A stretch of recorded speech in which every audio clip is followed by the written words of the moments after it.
warcawaale aadan u geeya toddoba ciyaala iyo hooyadood intaad ka tagtay maxaa ku gaadhay toddoba ciyaala iyo hooyadood oo beautiful ah quruxda oo geedka leeg marka waxaan ku leeyahay Allah magan sida daawada muuqaalka hordhiciisa ka soo aragtay maama la sheegay in cawaale aadan fanaanka la leeyahay gabadhii uu qabi jiray waa hore ay kala tageen ee ilmaha isku dhaleen maamada hooyadeeda gabadhaasi oo barta social media imaaday si aan kula wadaago fadlan nagu soo biiro asxaabteena ka mid noqo adigoo janaalka subscribe dhahanayo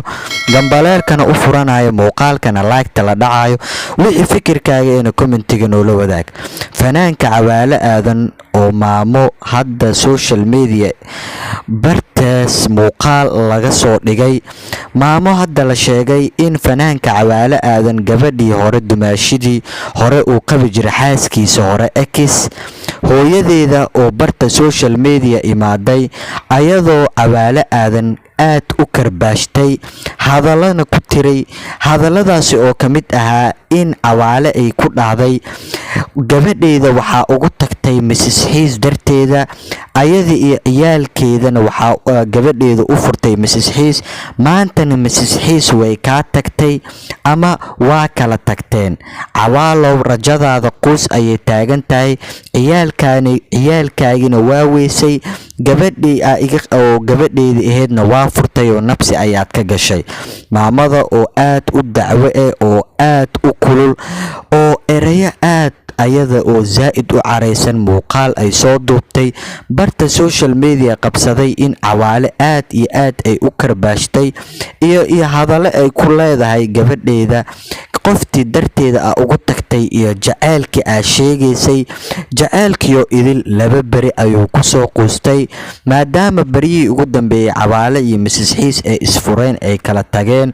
maamada oo arinta aad markii social media ay maqashay hadda ka hadashay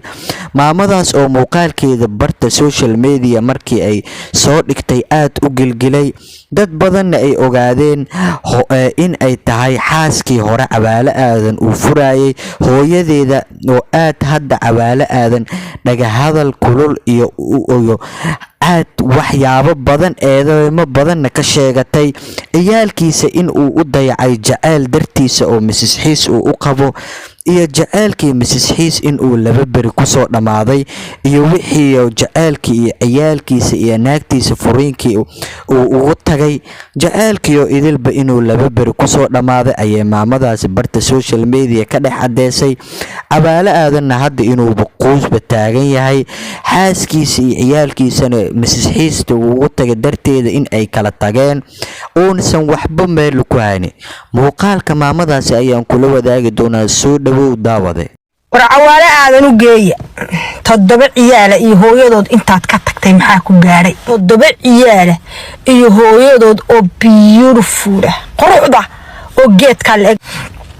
marka waxaan ku leeyahay Allah magan